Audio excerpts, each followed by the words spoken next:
When you need guidance from someone you can truly trust, someone who aligns with your values of sovereignty and natural living, look no further than Dr. Jennifer Tice.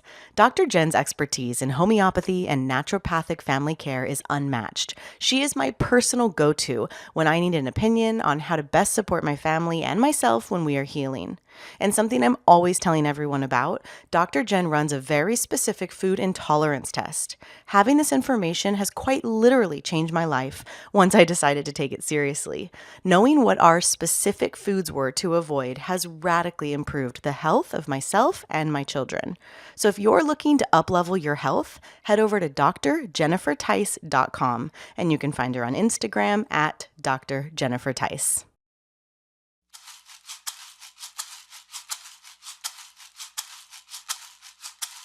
Into the wild I'll go, and into the wild I am. It's been a while, freedom child, since I left my roots back home. Into the wild I'll go, and into the wild I am. It's been a while, freedom child, since I left my roots back home. Welcome to the Freebirth Society podcast. This is a radical space for women who are ready to celebrate their autonomous choices in birth, motherhood, and beyond. Together, we'll learn about wild birth through personal narrative, we'll explore the politics of birth, and we'll analyze everything that relates to our lives as women from a feminist perspective.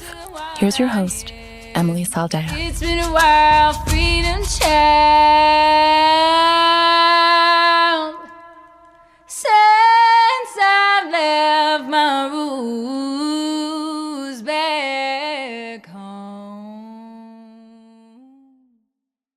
Matriarch Rising Festival, our annual summer solstice women's gathering, is here on my gorgeous land in the Blue Ridge Mountains. And it is the place to connect with me and the freebirthing women and sovereign midwives of this epic birth liberation movement. I teach classes and host an intimate meet and greet the very first night of the festival, and you will even catch me DJing. Yes, I am Matriarch 1. You'll get to meet all of our Freebirth Society luminaries, our wise women teachers, who you know from your favorite FBS courses. You'll meet the very women I interview on this podcast. This is the place for wild women and moms to meet up, connect, and forge friendships that can last a lifetime. It's truly the climax of everything we do, and MRF is so close to my heart. We're scaling back MRF 25 to be the most intimate yet, capping it at only 150 tickets, because this year I want to go deep. I just love the experience of getting to know each and every one of you by the end of the festival. For a long time, I held the vision of creating a women's gathering where true sisterhood could be woven, and Matriarch Rising is the manifestation of my dreams. I'm so glad I get to share it with all of you, and I want you there this year. Come learn directly from me and surround yourself with powerful women from all ages, all walks of life, and from all over the world. Make sure you sign up for our mailing list so that you can be the first to know when we roll out all of our insider insights of this summer's festival.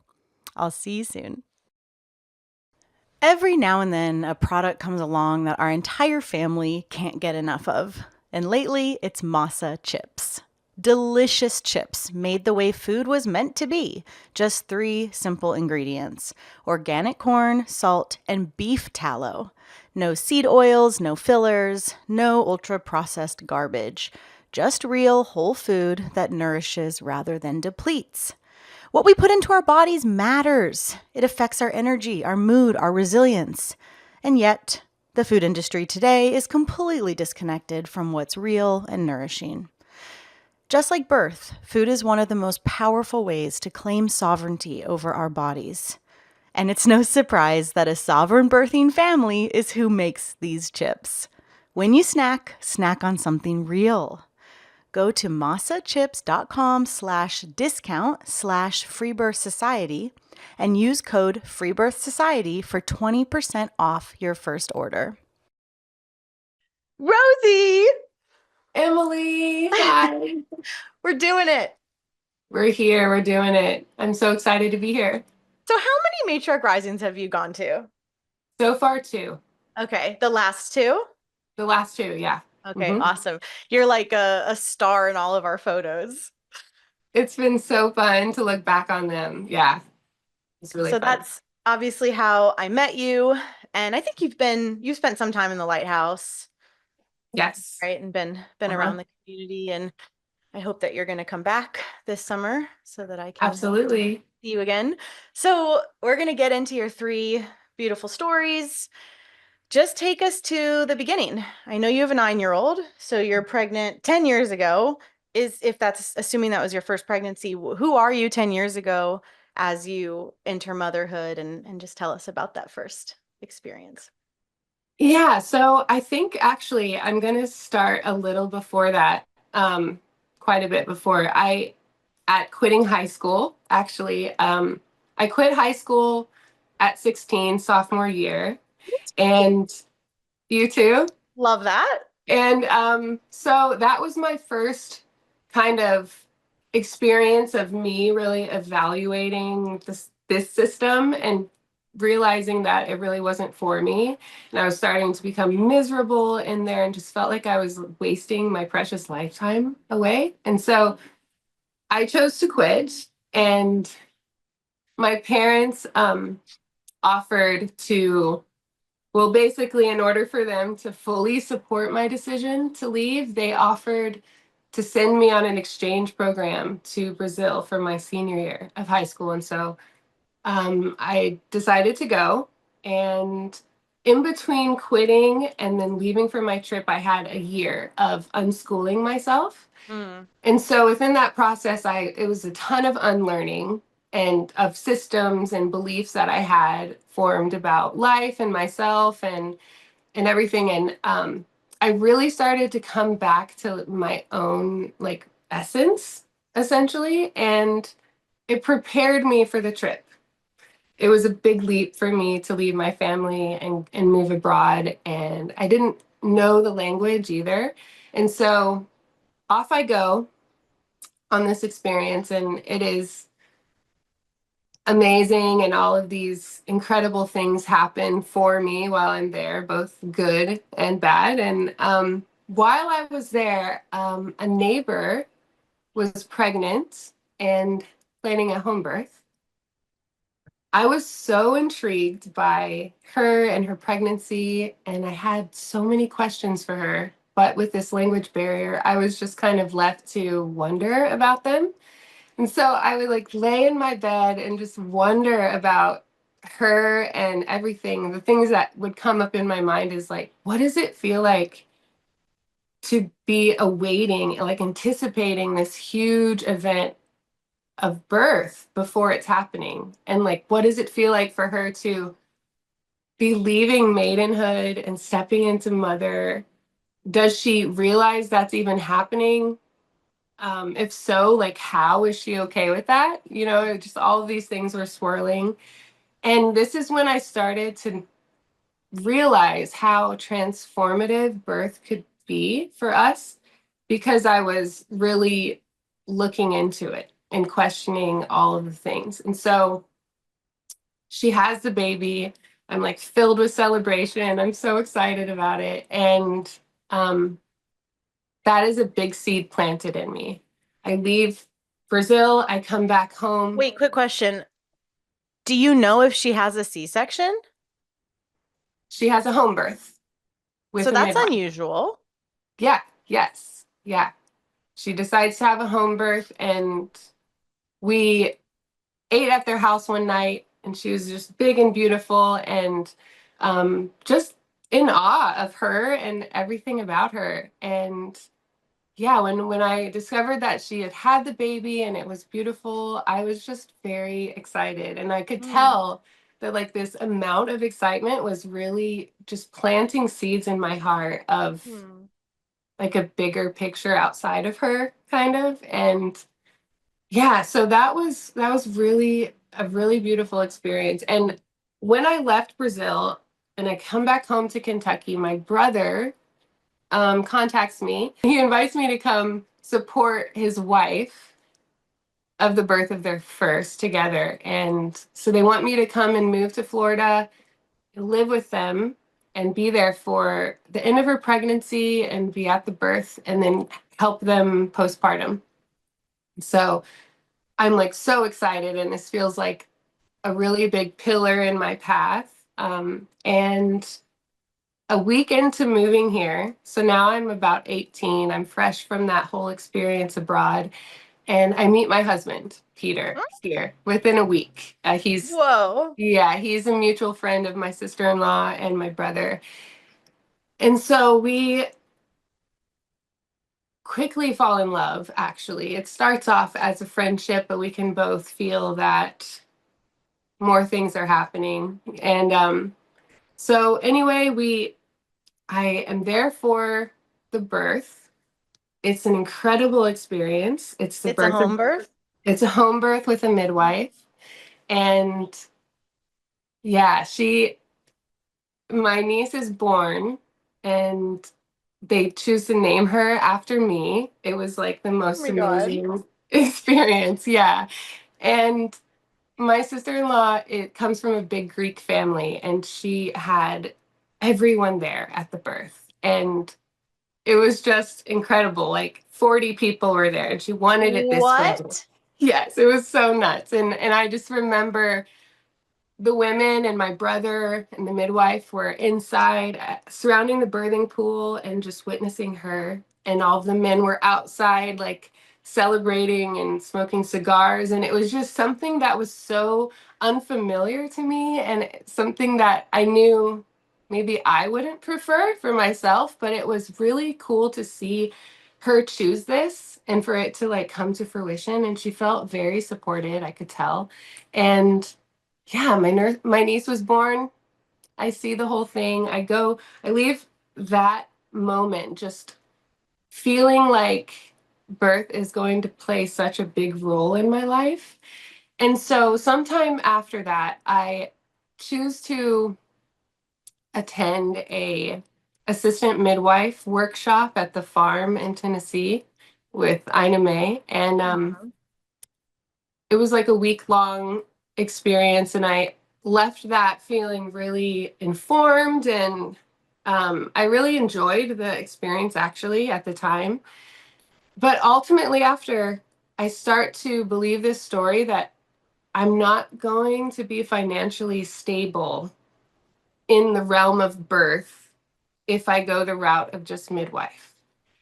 And so Hmm. this leads me to applying and getting accepted into a nursing program. So Dun dun dun. my whole path kind of shifts. I'm still Whoa. on birth, but now my goal is to become a certified nurse midwife, a CNM. And so in Florida, that's like doctorate level. It's a lot of schooling. And my husband also is in the program with me, but he's going in a different field of medicine. And so within this program, yeah, I then find out that I'm pregnant with my daughter, Sophie. So And how old are you at this point? I'm 27. So there was some period of Oh, this time is a of big us, time. Okay. yeah, of us traveling and me working at cool little coffee shops and just like essentially wasting my time a bit. And then joined school, this program, a little bit later than most. And yeah, I find out I'm pregnant. And to back up a little bit before this, my husband and I, we started to question why we were waiting to have a kid. You know, I was now 27 years old and really feeling like I wanted to, but we were so wrapped up in this plan of school. And we started to notice that a lot of the reasons for not welcoming in a baby were like chronological events. Like, we need to be married and successful before we do this. And then this was a big part of our conversation for this period of time. And we eventually just threw it out, and we're like, you know what? No, like, let's just do this. We've been together now for 9 years at this point, and we know that we love each other, and let's just do it. So right away, first time, I become pregnant, and I'm so excited about it. I'm also in the program. And so I'm very sick in the beginning of my pregnancy, and I'm just juggling the workload of the Ugh. school. I'm being so nauseous. It was intense. And at this point, I've already decided that I'm going to be using the same birthing clinic and midwives that my sister-in-law used at the birth that I attended. And so I start going to my prenatal visits there. And there were certain things that I liked about it in comparison to what I was seeing in my clinical rotations. You know, I liked that they had homey couches and that the midwives weren't wearing scrubs. And there was like Montessori style toys for kids to play with in the lobby, you know, things like this. But what I didn't enjoy was the disruption in our routine and like this lingering anxiety that would follow us in our life after we would leave every appointment. What do you mean disruption in your routine? It just felt like a really big pain to go to the appointment. Like we always had to adjust our schedules, and it was like Gotcha. And you didn't enjoy complicated. them. No, yeah, and we would leave feeling just kind of like, oh my gosh, wow, that was kind of stressful. Hmm. I didn't love Even the with Montessori toys and couches and Can women you in believe normal it? clothes? I know. Like this is the wolves in sheep's clothing, you know? Exactly. Yeah. Yeah. I also don't love just the routine monitoring of my weight and my glucose levels and things like that. But I know that I don't want to birth in the hospital. And so I also start to have this sort of people pleasing Hmm. way about me. And I start to like withhold truth and information about my experience. Sure, of course. Yeah, so I remembered I didn't tell them that I was experiencing that extreme nausea. Hmm. And I didn't tell them about the leg cramps that were like debilitating at night. And I didn't tell them these things because I was afraid that they would end care with me. But And that's not really people pleasing. That's more like intelligently adaptive to understanding you're at the bottom of this totem pole and really you're manipulating who you've hired, because you have some grasp of understanding of the risk. yeah, I don't know if that's people pleasing. mm, It yeah, it's hmm more, I mean, it's I don't know if it's smart, because like, is it smart to engage in a provider you have to lie to? But like on some level, it's a survival. But I'm also thinking about you being in school to become this CNM. It sounds like on the premise that you'll make more money hmm than a CPM. yeah, and just have more credentials. I think Hmm. that was part of it But too. you still have awareness that you don't want to birth in the hospital, Mm. which a CNM is quite intrinsically tied to. Totally. Yeah.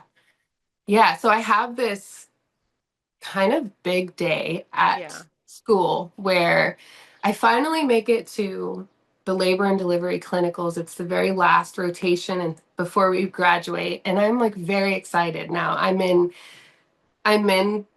the unit, and I'm going to see the environment that I'll work in. I'm going to witness births, and I'm pumped about it, And I remember on the second day of that clinical rotation, I was in a room of a birthing woman and also alongside three other students, maybe five or so nurses, and we're all crammed in this woman's room, and she is there alone. She doesn't have anyone with her. And it just felt so inappropriate to me at the time. And I remember hearing like students behind me like having their own private conversation about other things in Mm-hmm. the room, and just all of this was just got under my skin. And luckily, she didn't birth while we were there. I was just hoping, like, I really hope that we all just leave the room and let her be.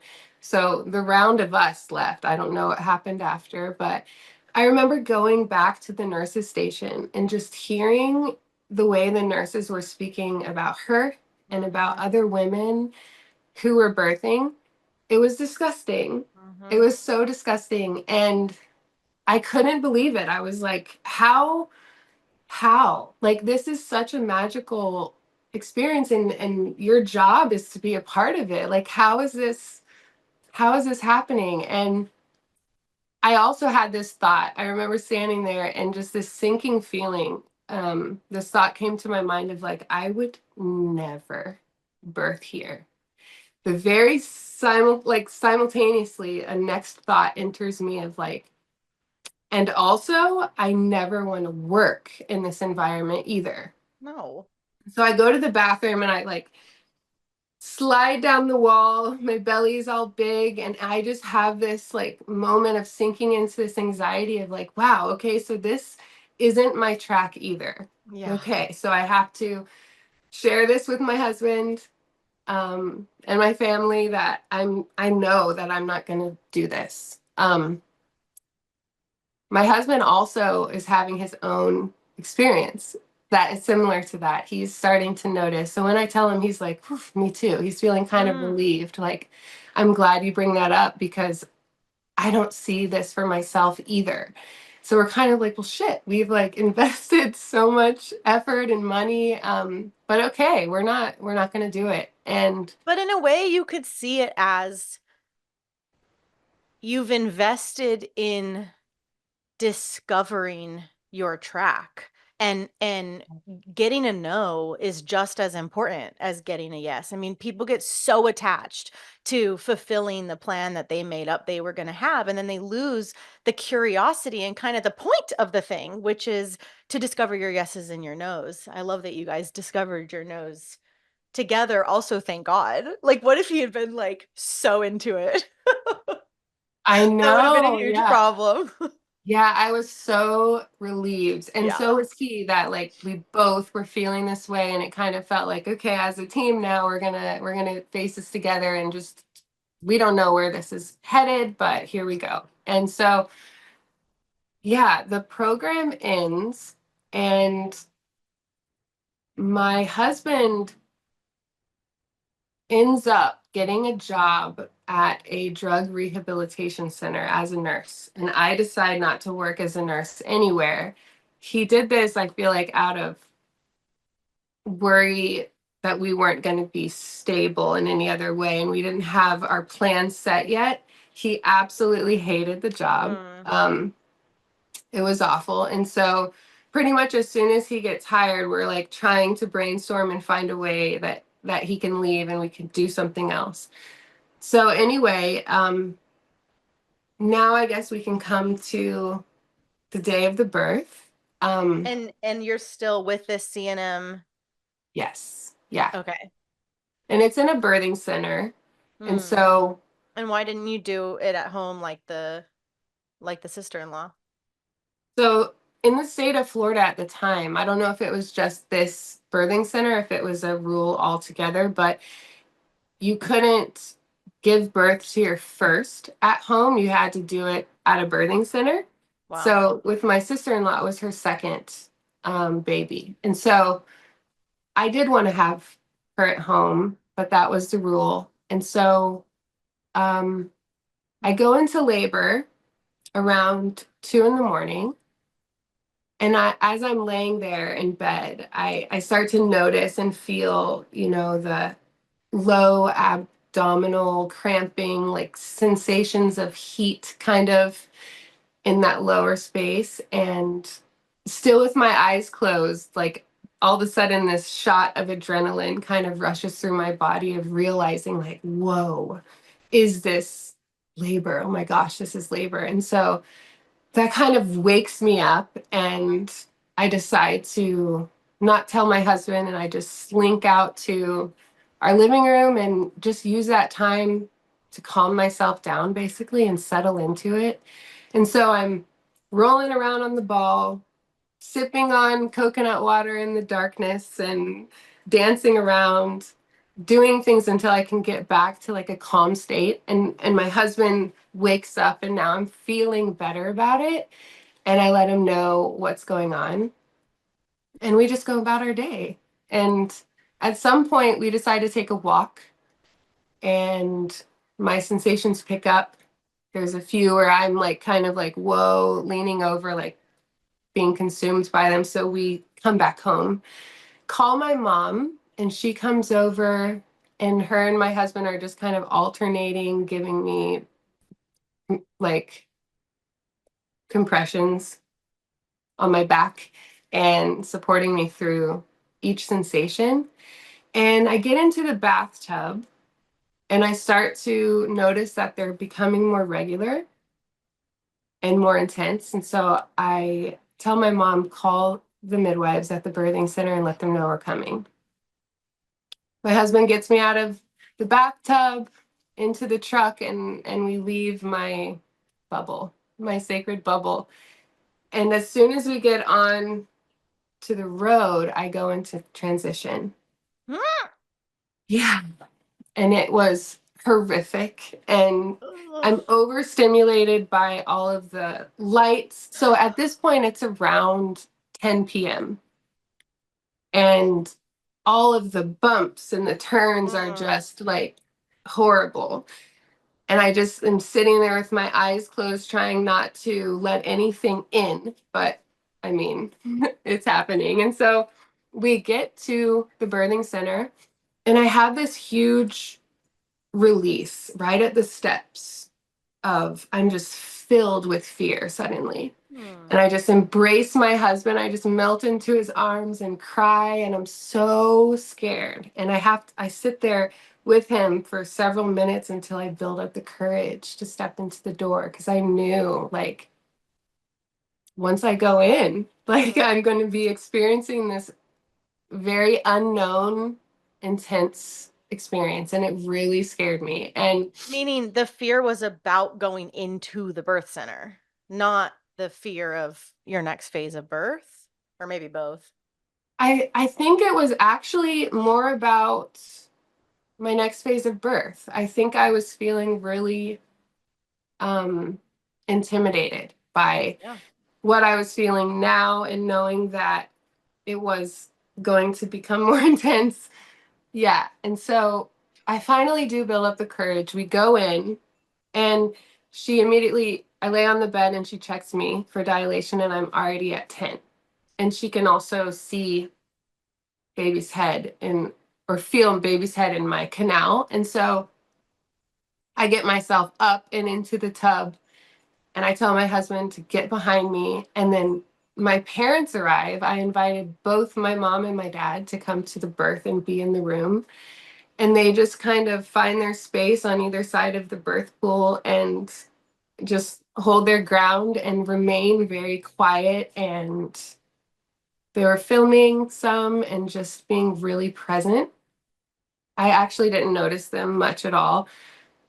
And so she was born a couple hours later. And at some point in the tub, the midwife checks for fetal heart tones and she lets me know that the baby's heart rate is descending and she puts an oxygen mask on me. And this like really throws me off and I leave it on for like one sensation and it's like choking me. Like my breath is no longer allowed to just flow. And so I like rip it off and I look at her and I'm like, I know how to breathe. And so I start taking slow, deep breaths and just not letting her words of like, your baby's heart rate is descending, not letting that turn into fear. I just became like super determined to give my oxygen to my baby and calm down. And she doesn't check it again. I feel like she got the idea that I didn't want her to do that. And so we're just in the tub the entire time and my husband is behind me and I'm just like leaning up against him and at the point of crowning is when well, actually her head emerges and her head is out and just sitting there in my yoni, and I immediately like leave. There's a part of me that leaves my body and the room and the moment, and I just shoot up to like this cosmic space. It's like I'm envisioning this like beautiful dark purple skies that looks like the Milky Way, and I'm like floating quickly to this beam, this ball of light, and it's like I'm drifting past it, and I like grab it as I'm drifting. And as soon as I grab it, I like shoot right back into my body, and it fills me with this fierce roar, and I just roar her out with one push and lift her up and see her beautiful face and just bring her to my chest. And it was surreal. I had never experienced like some out of body sort of like experience like that. So it was incredible looking at her in her beautiful eyes and just sitting there. And I remember looking up and seeing my parents on either side of me, and it just felt like the biggest moment ever. Like my husband has support, she's supporting me from behind. I have my parents as like these beautiful pillars on either side. And it was amazing. And so the placenta was born really quickly. I don't even remember it much. I asked my husband about it yesterday. And they delivered the placenta. I remember her saying on the next sensation, let me know. And then my husband said that they basically pushed on my abdomen and she did traction and the placenta came out into the water. And then we get into the bed of the birthing center, and that's where they do the weighing and they show me the placenta. And we leave within 4 hours of that time of her being born. So we arrive back to our house and fall asleep for the day, and then just wake up as this little family of three and start our life together. I love that. I love the out of body description. Yeah. And it's what's really, really, really cool about that is a very shared spiritual experience. You know, like that just like says something. When my children have come to me in plant ceremonies, they're always balls of light. Like they're just these balls of light and Yeah. different color. And yeah, anyway, that's very cool. I loved my birth experience, and I left feeling very excited about it, wanting to talk about it with whoever would listen. We figure out how to get my husband out of the field of nursing, and we decide to start buying properties and turning them into Airbnb. And so he's able to leave now. This income supports us.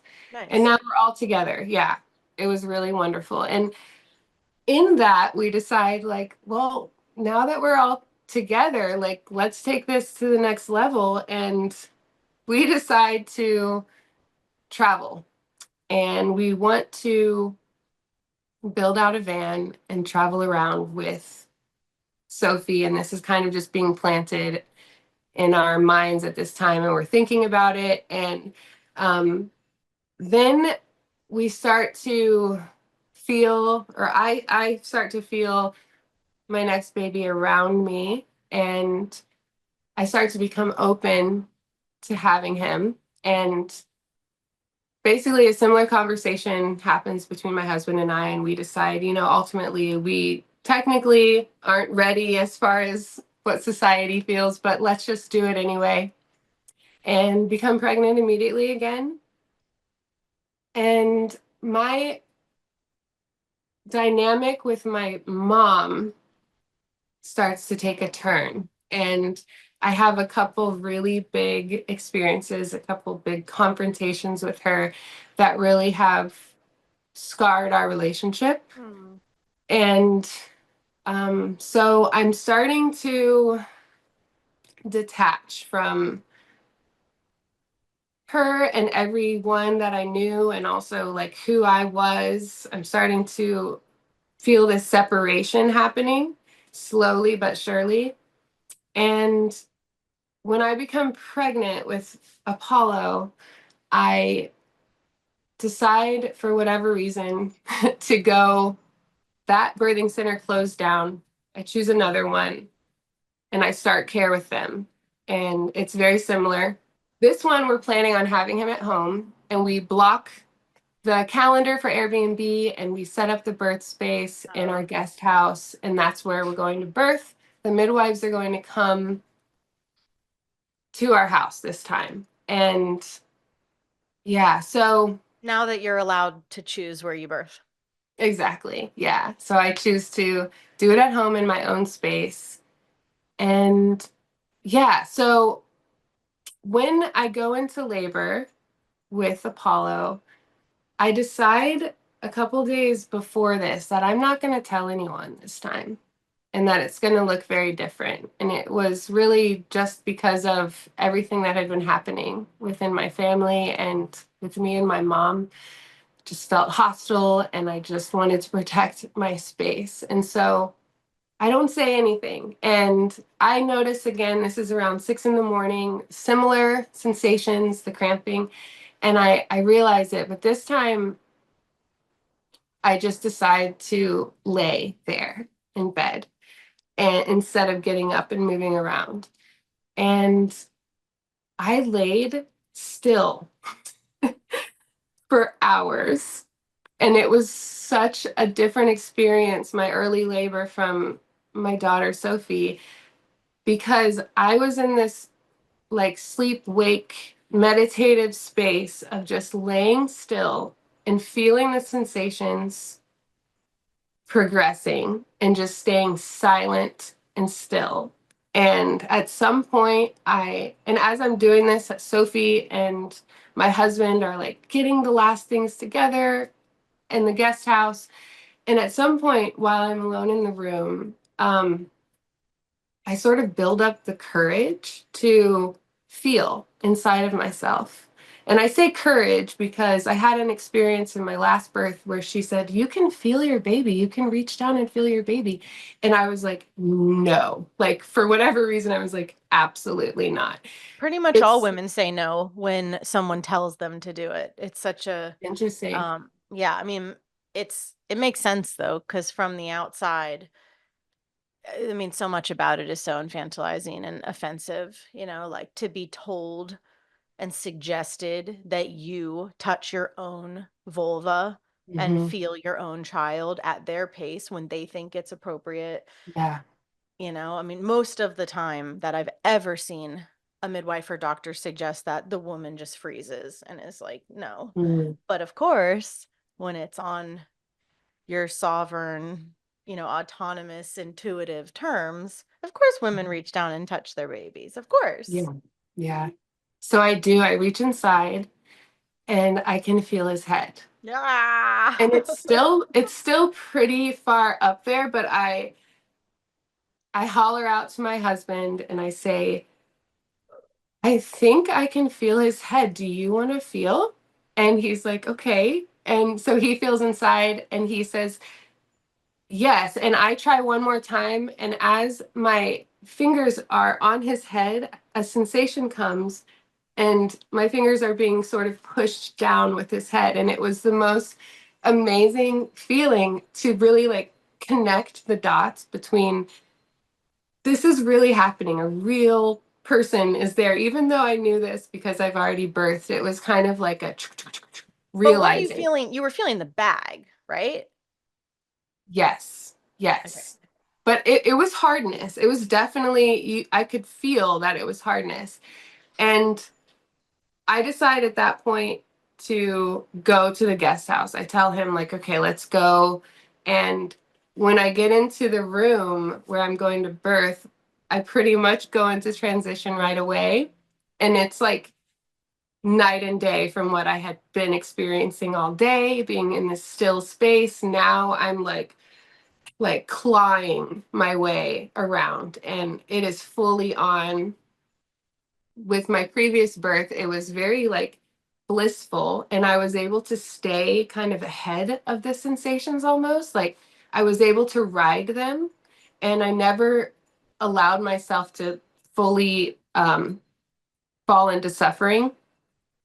With this one, none of that was happening. I was just like on this train wreck and just really trying to get out of the situation. And Totally. yeah, I it feel you. was so different and intense and fast. And I really felt like I was dying. And I remember anytime, anytime my husband wanted to leave my side and let go of my hands, I would feel like I was drifting away, like this helium balloon just up to oblivion, you know? And he holding me down kept me here. It was kind of crazy. And I just wouldn't allow him to leave. So he was doing this dance of like pressing on my back and then sliding his hand up to my shoulder to let me know he's still there, to grab my hand when the sensation was over. Then he'd come and we'd lock eyes. And he was just doing this sort of dance back and forth. My daughter Sophie is just prepping her space of where she's going to be, and she's just in her own world and not feeling scared by what I was doing and expressing. And he calls the midwife because he looked down and could see baby's head. Like I was opening and he could see baby's head now. At least like the bulging of the sac was starting to come out. And he calls the midwife and she wants to hear me. So he brings the phone to me, and I'm like not able to hold the phone. And so he's just like, like holding it near me. And I'm Perform so that she knows that she's actually supposed to come. oh Ugh. my gosh. And so I don't even know like I don't speak to her. And anyway, she just like You'd think that gets the it. you'd think that the client's partner saying he can see a bulging bag would be Yeah, enough I information to know. come running. Yeah. Yeah. Crazy. We get into the birthing pool at that point, and the midwife arrives within 30 minutes.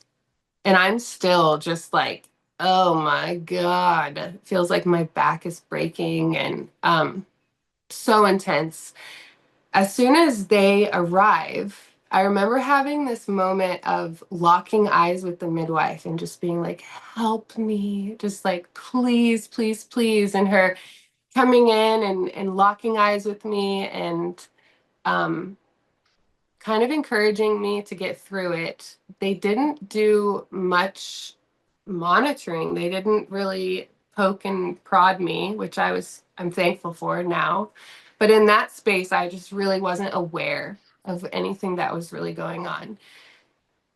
And yeah, so Sophie is by my side, Peter is behind me again, and the midwives are in front. And he starts to emerge. My body starts to push him out with the fetal ejection reflex. And at that moment of crowning again, I'm just kind of filled with fear of the opening further. Like it was very intense and resisting it. And I think a lot of my pain that I was experiencing was the resistance that I was experiencing. It started to happen so fast, and I was in such a different space from the last one of just like welcoming every sensation and feeling excited about it. This one, I was like, oh God, I'm not ready. Oh my Lord, take it away. Stop. No. So I think all of that tensed me up, made it more intense. I couldn't get out of that though. And so, yeah, he emerges, and I pick him up out of the water. Same amazing moment of looking at him for the first time. And we just sat there. in the pool for a period of time. The midwife does the same thing with the placenta. She delivers it herself without me being really aware of what's going on. And we get ourselves into the bed now, and now I'm in my own space. It's much more comfortable, and that's where, you know, their they need to get their data, and so they collect all that they need, and they leave within an hour or so. So now we're just home. It's about 9 p.m. It's like perfect timing for us just to drift into sleep and wake up again the next day as a family of four now. Yeah. Yeah. Did you have any sense with either of the placentas that you didn't like that? Or was it just kind of unquestioned at that point? I hadn't connected how sacred the placenta was at that point. Yeah. And so it wasn't something that I thought much about. I didn't really connect with with my placentas at that point. Mm-hmm. So no, I just allowed for them to do that. And we did do like a bit of a ceremony in the bed both times of the cutting of the cord. So I feel like there was a bit of honoring, but I didn't feel like I do now about the placenta. Well, right. I mean, once a woman understands the holiness, she doesn't allow people to take her placenta. Yeah. You know, I mean, Yeah, that makes so you much just sense. don't allow it once you Hmm. know. Yeah. So, so at this point, have you even heard about free birth? This crazy thing some women do? No, I Okay. haven't. So Yeah, I take feel like I'm being pretty extreme and radical just by having right. a home birth with a Totally. midwife. Yeah, Yeah. just totally. Yeah. Okay. So then how does that birth leave you? And then now we have the big arc of Yeah. how do you become this crazy free birth? Yeah. So I again leave this birth feeling amazing about my experience and just so empowered and so in love with my baby. And I didn't tell anyone that he was born for 3 days. We call our Whoa. parents on the third day and we tell them, and then we also tell them, and we don't want anyone to come over for at least a month, and we'll let you know. And they live in town and they're like a part of our life. And so this is kind of a big pill for them to swallow. And in my life at this point, there were just so many instances where I was starting to need to set boundaries that I hadn't ever needed to set. And in retrospect, looking back at that experience and even thinking about what I was physically experiencing in my labor with Apollo, I feel like this was me separating myself from kind of stepping out of the role of daughter and Yeah. into the role of mother. And it was brutal. It was so brutal. And it involved a ton of me stepping out of my comfort and setting boundaries where I hadn't before and sharing my wants and desires, and they were not being respected, like especially about items, buying the baby items. We were in this process of selling our home and getting rid of all of our things so that we could take this trip in this van that we were going to build out, and no one was respecting, like, we don't want things, like they wouldn't. And so I remember that being just a big thing of like, you guys are not respecting my wishes, and I don't want to be filled with plastic things. And so that's just an example of it. And it felt like, yeah, that I was just continuing to separate myself. And It's interesting too, though, because a part of taking your parents or his parents' choice to gift their grandchildren, your choice to take that personal is very much still the daughter archetype. That's like, and I totally relate. This is not a yeah, you know what, this is I have to do this. I have to Yeah, critique and totally. talk it out. Um Yeah. but it's interesting because I think a lot of us can relate to this. I call it the turning of the wheel in the family, where we're like taking our positions as mother, and a part of our daughter archetype has to die in order to do that. And yeah, I still think there is an immaturity in us, totally relate, that would even take something like that personal, because that's the daughter in us being like, no, do what I say, like, see me, I'm an adult. I don't want that, But to Yeah. me, it's like actually the mother archetype would be so graceful. But you know what I mean? So there's this like, I'm just kind of making this up, but I would think like the mother archetype would not take it personal and would, I don't know, it's just something interesting I think for all of us to explore, because that tension between the daughter and all of our many issues with our parents and all of that kind of being stunted at 15 thing that we all have. I feel like any feisty girl I've ever met has that 15-year-old persona that's like, see Totally. me, I'm an adult. Yeah. Ah! Hmm. But the comedy to me about that is that that's actually quite immature, right? Yeah. To be like taking it all so personal. Anyway, it's all just so interesting. But I want to get back to what you said around, you're letting them know at day 3, but you're also saying, and you guys can't see us for a month, which is very Yeah. hard and Yeah. actually pretty dramatic, Hmm. And what I'm hearing you say is that you really felt like you needed to play with like being the one in charge, like being the one Totally. that like set the rules, and like this is on Mhm. my terms. Yeah, I really loved it. But I will say that it came with a lot of questioning Sure. if I should feel guilty about it, and it being kind of cringy to do that, because I was very close with my parents growing up, and they were so involved in Sophie's life up to that point Yeah. that it definitely was weird for everyone for me to put that down, but I did feel like I wanted to protect that space. And I knew that especially our mothers would come and just right away just be all there. And so I felt like it was easier to navigate if I just put up this huge boundary of like, no one is coming until at least a month. We can chat on the phone every now and then, but I don't want any visitors. My dad has always been very gentle and respectful. My mom is different than that, and she has a lot of fear in her life.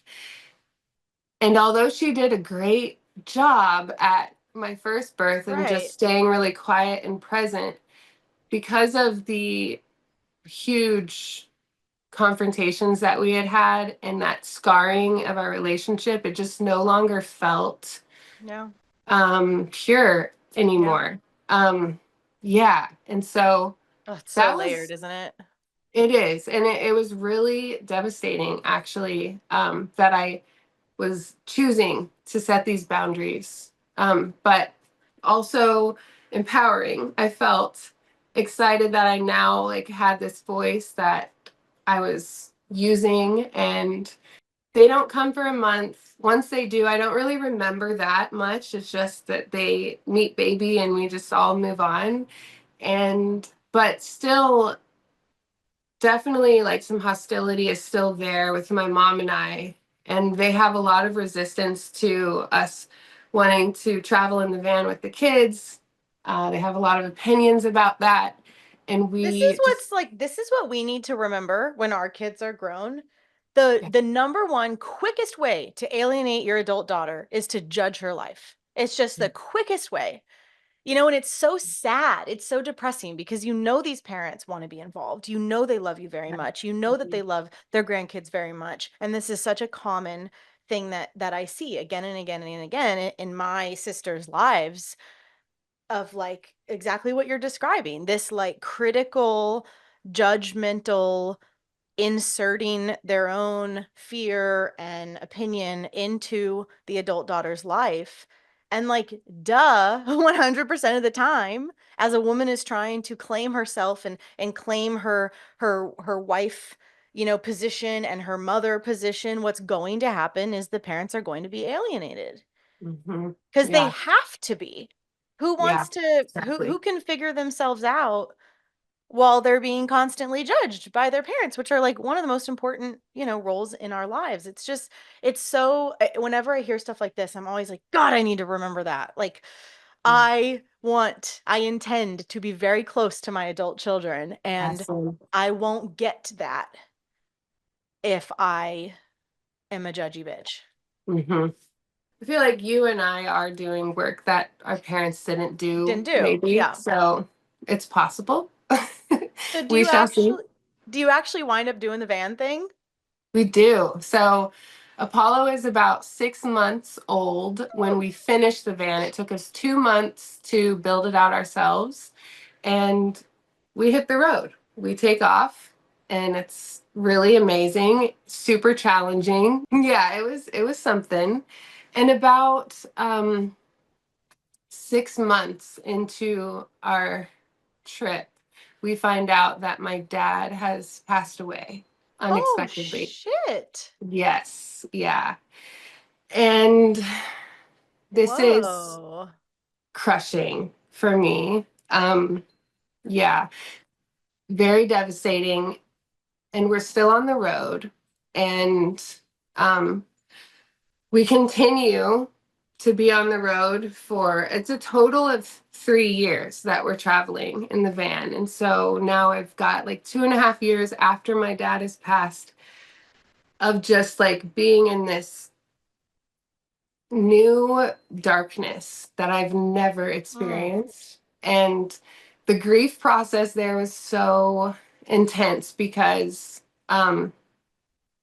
well, I had not been speaking to my right. parents, and it had been a while at that point. And it wasn't really my dad, but my dad was kind of supporting my mom by Yeah. not reaching out to me too. And so it was just this moment of everyone pausing Mm. and like we're gonna just stay away from each other. It was like a year and a half, and I hadn't Oh, so talked to you them. you didn't like go home and It was in 2020, so it was during all of that. That's when we left in the van. okay. So um I didn't come home because there was like so much complication with his memorial about people feeling safe to fly, and I was just like, Oh y'all figure that God. out and let me know. So yeah, I am now in this van having like great experiences on the road, but I'm also this is like a vessel of my grief, right? Like I'm just kind of consumed by this, and I'm in real darkness that I had never experienced. And it was a lot of me feeling so sad that it had happened in the way that it did. Yeah.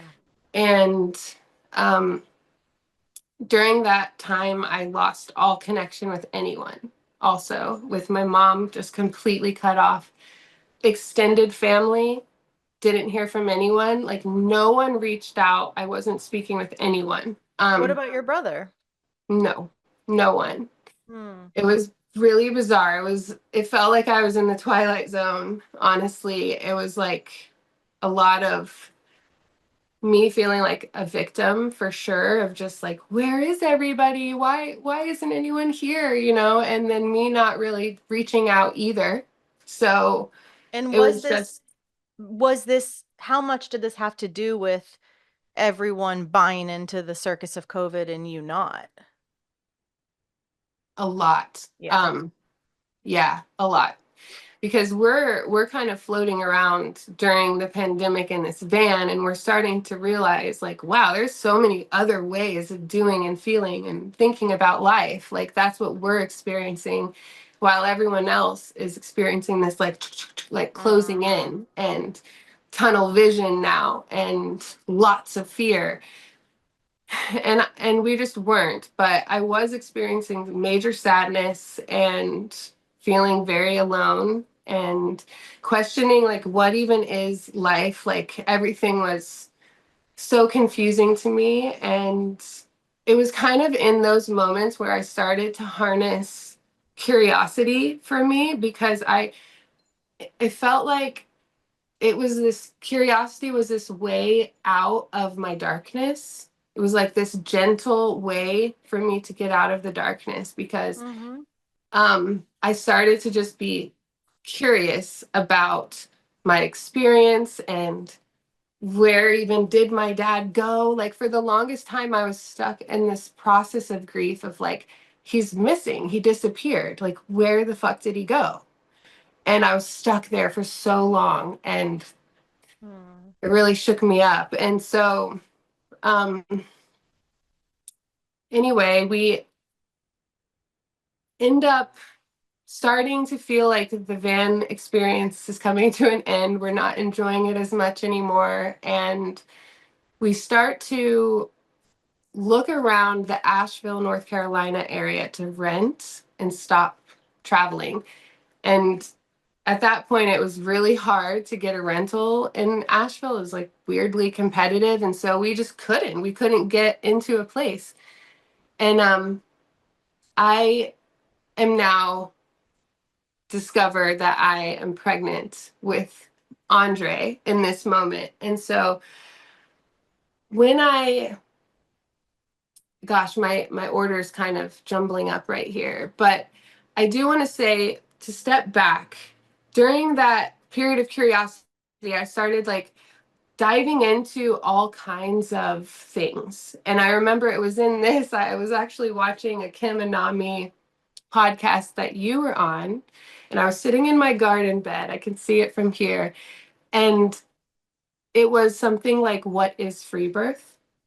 I think is what it was. And that's where I first heard the term ever. And I remember sitting there next to my garden, and it was just like this huge moment of, it felt like a full body yes, absolutely, but it also felt like yes, I want to do that for myself in my next birth, but also it felt incredible to suddenly see this new way that I could support women. And it was like, oh my God, that's it. That's how I'm going to be in birth in my life. Like this makes so much sense. And so like right away I was like, oh, absolutely, I'm doing that for myself. And also now I can see clearly my path of supporting women. So it was a huge moment. Very shortly after, I become pregnant with Andre, and we just know right away. My husband is actually fully on board. We had, a common conversation I feel like some people have, where they're just kind of like, did we need to do all of that? Couldn't we just have done this on our own? We could avoid all of the anxiety and fear and just like annoying disruptions that we had. And that's kind of where it came from. And he really just was supportive from the get-go. And so we're in Asheville. I'm pregnant. I'm wanting to be done with the van because I know this baby is coming. We've outgrown it and we can't find a place. And so we like toss ideas around, and we're like, what about Hawaii? We're already like doing crazy things. Why not? We've never been there. Who cares? Let's do Hawaii. And to have the baby, because we are now kind of like displaced people.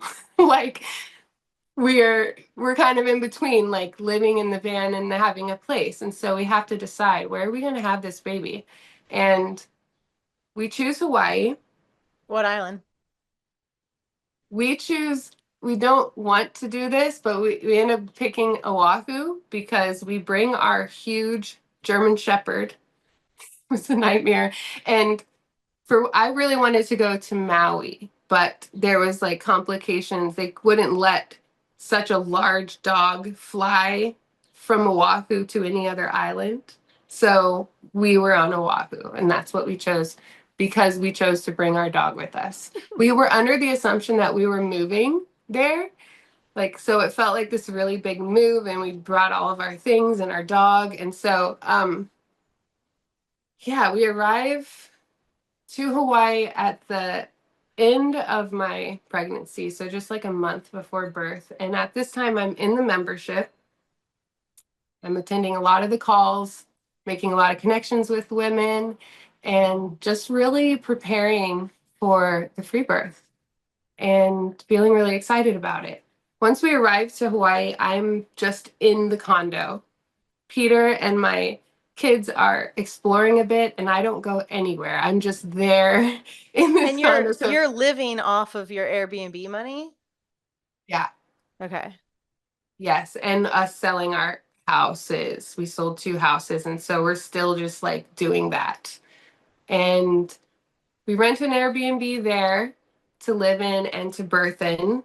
And yeah, I'm just really getting myself ready mentally, and I'm unraveling the fears that are coming up for me and really just working through it all and filling my space up with the birth stories from this podcast and just getting really excited for it, really. I got to the point where I wasn't scared anymore. The things that I was most afraid of were my baby dying, me dying, and then what repercussions would come after that. So I just had to really sit with those things and imagine that if they were like imagine that they came, and then where would I be and what would be happening if that were to happen. And it just came down to, well, if these things happen, if my baby dies, I don't want to be in the hospital for that experience Oh my God. either.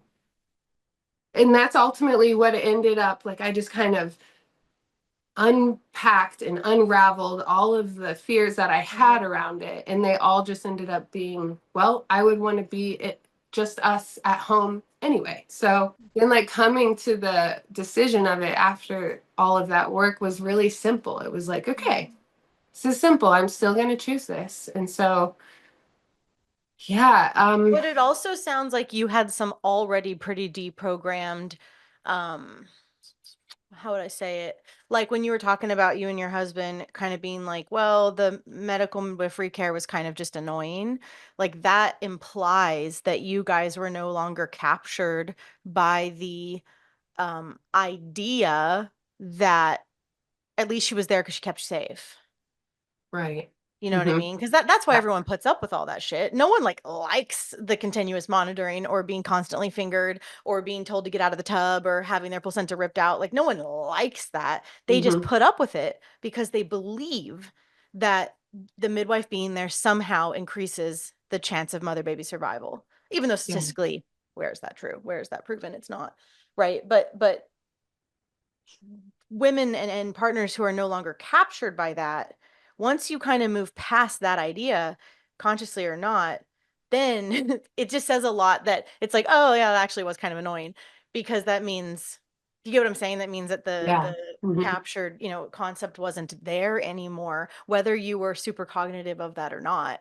And so Hmm. then moving into these questions around death and sitting with that, which, I think almost all women who choose free birth do really deep work around that, Hmm. kind of like we have to, right? Because there isn't that illusion of a safety net anymore. Yeah, I had definitely come to the point where I felt unsafe to go to the hospital. Like I Yeah. felt safer definitely to do it on our own at our own house, Yeah. without anyone there. I felt safer. So I reached that point through all of the work, I suppose. Yeah, so I guess we'll just dive into when I go into Do it. labor. It's about 2 in the morning again. And the night Actually, no. So I'm watching a movie with my family when I get the first hint of it, and it's the same feeling. So I know pretty much right away, like, okay, interesting. Here we go. And everyone is in this calm space, just watching a movie snuggled up. So I just keep it to myself and I let everyone go to sleep. I don't tell my husband, and I just come out to the living room, and there are these huge mirrors on the wall, like this whole wall of mirrors. And I was just out there completely naked in the dark. I lit one candle and it was kind of like flickering golden light everywhere. And I was just feeling into myself, and I was dancing, and I was like loving my pregnant body and the way that it looked. And I just felt so beautiful, and I felt so in love with my body and my baby. And I felt like I was just filled with gratitude and excitement for like giving myself the opportunity to be right here I was. Like Totally. I was sending myself so much love and gratitude for allowing me and myself and I to have this experience. And so I do that for hours. And I remember getting 2 bowls from the kitchen, one for the placenta, one for me to puke in. And I decide to put those in the bathroom, and I go lay All down. while dancing, Yeah. sensually. Yeah. Get my puke bowl set. Love it. I go lay down. I don't tell Peter what's going on. And I fall into the same state that I did with my second birth, where I am in this still space of just laying still, processing what's happening. And it's not nearly as long this time. Maybe an hour or so passes by. And I start to hear this over and over of like, get ready, because when you get up, it's starting. And it Yeah. was just like for real, you need to know that when you choose to get off of this bed, Yeah. you're going to go birth. Yeah. And so it took me a bit, and I was like sitting there like, oh my God, I'm not ready. And then I finally come to the place where I am. I get up and I go straight to the bathroom, sit on the toilet, and I just sit there like this with my chest wide spread open and my palms up like this. And I just start to envision these huge beams of light just shooting from my palms up Mm. to the sky, and then it coming back down. And it's just like this channel, you know? And I'm just saying, open, I am open over and over again. And I can feel myself opening on the toilet with every time I say that. And then the sensations are back to back to back to back. And I'm like clearly in transition at this moment. And because of the sounds that I start making, my husband wakes up, comes and checks on me, without words though, and just immediately sees what's happening and does his thing of letting me know he's there. But this time I don't need to hold on to him. I don't need that same Yeah. um, anchor that I needed. I'm just really in my own space and in my body. And in this was the first one that I was really in my body for. With Sophie, my first, I was like going up to the cosmos. With Apollo, I was dying and clawing my way out of my body. And in this one, I was like completely good and fine with being in the moment and in my body. And I didn't feel scared at all. And I felt so grateful for every sensation that came. And I remember listening to Yolanda's birth affirmations, usually as I would fall asleep or if I would take a bath. And just in that, just me realizing how thankful I was, just me wanting to put out there that no, I want to fully, fully, fully be here and experience whatever this is, whatever's going to happen. I can tell that my soul needs this healing, and that this experience and that this baby are going to bring so much healing to me in this experience. And so that's really what I was feeling during all of it. I get into the bathtub, like a regular bathtub this time, not a birthing pool, and it really picks up. And at some point, I kind of peek open and my eyes open and I see my daughter Sophie and Apollo bringing pillows in and like scooting, like Cute. setting up their little space on the Oh my toilet and God. just quietly making their fort. And yeah, they're all staying away from me. And I talked about this with them a lot of like a few things that mama doesn't want is I don't want you to get in the bathtub with me. I No. also don't want you to touch mama. No. I don't even want you to talk. Like like we really worked through this Yeah. and I also said when the baby comes, it's exciting, I know, but we're gonna stay calm during that moment too. And they're 3 and 6. Yeah. Yeah. Yeah. Okay. And I let them know like don't reach for the baby. Please let mommy guide everyone, you know? And yeah, so they like did that. I wasn't sure if they would. I really Right. wasn't. But they did. They really listened. Well, the 6-year-old I would assume, but the 3 is the wild card. Yeah. They were wonderful and But they he were probably just just followed his sister's lead. And totally, there is something, there's like a spell on birth. absolutely, Most kids I've ever seen attend over 2.5, like they just get it. There's something there's like a spell that happens. absolutely. They got it. And I could feel that. And I had been showing them different birth videos because I just wanted them to know all of the possibilities that they might be seeing or hearing. And so they were very familiar with the noises that I was making and I didn't sense that anyone was scared in the room with me either.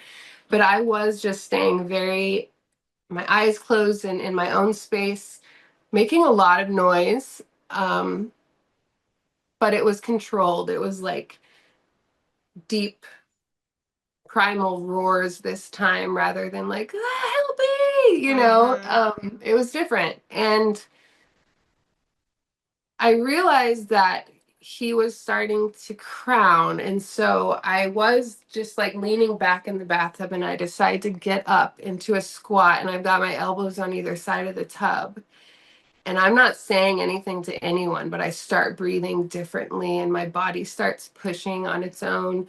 And my husband just knows, Yeah. what's happening. And I slowly just breathe his head out. And I wasn't afraid of the ring of fire this time. I wasn't afraid of my body splitting in half. I just wasn't. I could feel him coming down with every sensation. And I loved that. I loved that I Mm. could feel it this time. It was really, really unique And from my other experiences. it didn't make you feel like you wanted to die. No, I Good. This actually is felt inspiring to me, Rosie. good. No, honestly, I felt very, very alive, if I can Beautiful. be real about it. Like, opposite of I'm dying. I felt never more Mm. alive. And it was wonderful. So I'm squatting, his head's coming out. And I can hear little squeals coming from my Apollo of Sure. like, oh my goodness. But he stays calm. And I have like three sensations of his head just staying right there. And in that moment, I start to envision all of the women that are birthing with me at this time. And so that really gets me focused on finishing it basically, and I start to like I feel my heart connecting with them wherever they are, and it's Mm. like I'm feeding this power and I'm giving this power to them, and it's like this beautiful exchange with invisible people that I know are having this experience with me, and that's what ultimately got me through to pushing him out. And I did. I didn't force any of the pushing. Actually, in any of my births, I just allowed for baby for my body to push it out itself. And obviously we didn't know the gender. I had a wild pregnancy. We didn't really discuss that, but I had seen no one in this pregnancy. And so when he comes out and I bring him to my chest, I immediately cover his genitals. And I don't want anyone, that was another thing, like no one shout out what it is, okay? Yeah. And I just laid there with him in the bathtub for like 30 minutes without discovering it. Wait, you covered without seeing it? Yeah. I took my hand, covered it. I didn't want to see. I didn't want anyone to see.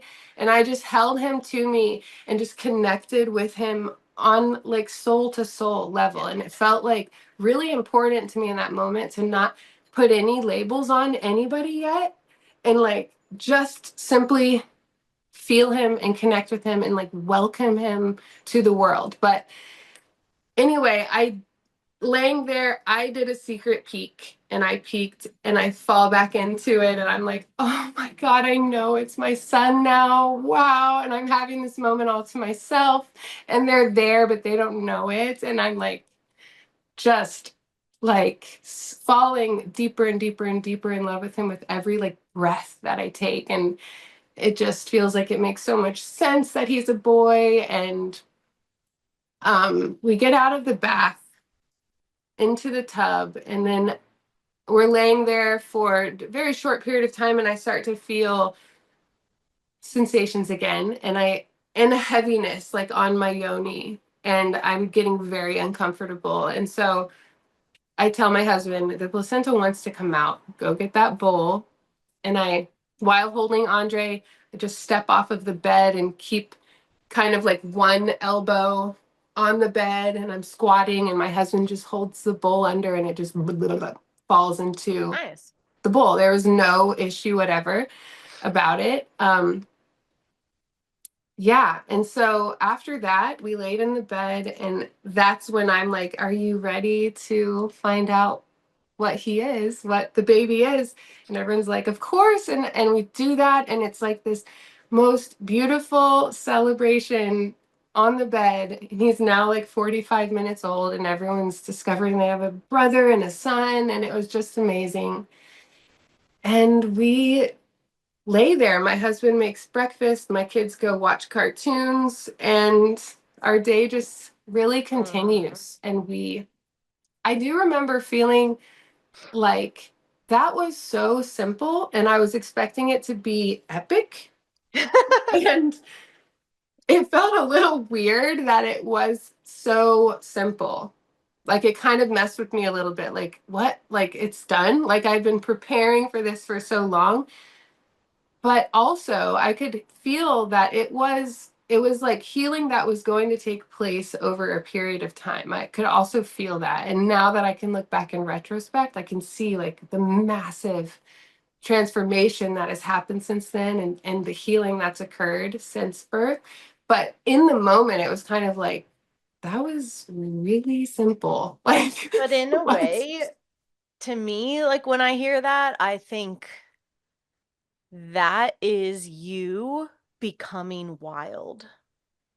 Meaning that you arrived at a place against all your conditioning, all your recent, ancestry of birth, against all odds of society, that you created and allowed a completely simple mammalian birth, to me is like, whoa, like you have become untamed. yeah. Because that's how the zebra birth. That's how the deer birth. That's how the wolf births. It is simple, Mhm. right? It's kind of like Absolutely. the most wild thing. Absolutely. Yeah. Yeah. Totally. But the balance between just that life simply moved on and we were all Yeah. doing the things as normal, but this huge thing has happened. It Right. was really interesting dance. Yeah. Um, Totally. but we did. Yeah, We I know just it's the most like mundane everyday thing Yeah. in a way. It is. It's kind of like Yeah. endlessly comical because it is both. It is Mm-hmm. absolutely soul shattering. It can't not be epic in the transformation that it will do to your whole Yeah. family. And yet, just another day. It was. It I really love it. was. But And just so, like wild pregnancy, that is integrated. That's birth integrated, and gosh, what a evolution from your first, where you're leaving your home, you use the word horrific in your transition because you're in a fucking car. You are outsourcing, everything. All it's just it's so dramatic, yeah. to leave your home, and obviously is what most people do, but it's so compartmentalized birth in society, and then Yeah. all of a sudden you're just like having this like totally boring, simple, Yeah. integrated Yeah. experience. It's amazing. It's kind of, it's one of the most impactful things I think we can do in a way. It's kind of like the biggest rebellion in our family to show our children integrated birth, Mhm. because it's kind of like, at the crux of the opposite of the rest of society and what no one really knows. It's like this big secret, Yeah. that you're like Yeah. letting your family in on. It's pretty cool. Yes. It's so cool. Really. I wanted to touch on too, just this tool that I had started to harness of curiosity again. And I had started it in my grieving process that kind of pulled me out of my darkness. And I used this throughout my wild pregnancy and then through the birth too. And it really, anytime within the birth that I started to sense any tiny bit of fear or suffering, I just dropped back into curiosity, and it lifted all of that like instantly, just to get back in a mind of being curious about what was happening. It brought me back into the moment and into my body of like, and it lightened it. Hmm. It brought a lightness to it, and I was just blown away by how simple of a tool that was, but how profound it was in those really challenging moments. But then Hmm. it's continued in my life after of any hard or challenging situation. I'm now able to like fall back into that curious space and then look at it a different way. Oh yeah, And choosing curiosity is actually paradigm shifting. yeah, It's seriously, it's completely been so consciousness powerful. shifting. Yeah, Yes. I feel you. Yeah, and I wasn't able to stay in fear when I was curious because I was just like, No, what? they're opposite. Yeah, Yeah. really. And I mean, I would just go back into my body and into the moment of like, huh, I wonder what this is. Instead of being like, oh my God, what's happening? It was kind of like, what is this? Like, what? I wonder what is happening right now with me and with baby for me to be feeling these sensations. It was just like this other space of It's from being. closed to open. Yes. Yeah. Yeah. Yeah. So that was really powerful. And it still has been. At the festival, I was using it a ton of like, I wonder what it would be like if I'm just big right here and I'm seen. Like, that's terrifying, but what is it going to do? I'm curious. And like, so I've been doing it a ton. And every time that I do that, it allows me to get out of my own way, for one. And it's never been a bad thing. Like, every single time I've only gained gifts out of it Because when you're I do playing that. with you're expanding when you do that. You're playing with your raising your thermostat setting and expanding into a bigger state, which the track of curiosity and wonder in the tools, there's actually a tool called Wonder Questions. And it's to bring yourself into curiosity. You spend time in a state of presence just coming up with wonder questions. But the whole point of the exercise is you're not intending to arrive on anything. There's no plan. You're not trying to figure anything out. It's just Yeah. to go for a walk and spend time in a state of wonder. And when Mhm. you pose those kind of questions, it's kind of limitless, because you just get to try stuff on instead of finding the answer. So you're doing that organically. Yeah, it's been really powerful. All right, Exactly. Rosie. Well, thank you for your time, and I can't wait to see you this summer. Same. I can't wait either. Thank you, Emily, so much for everything. And I loved it. It was so fun.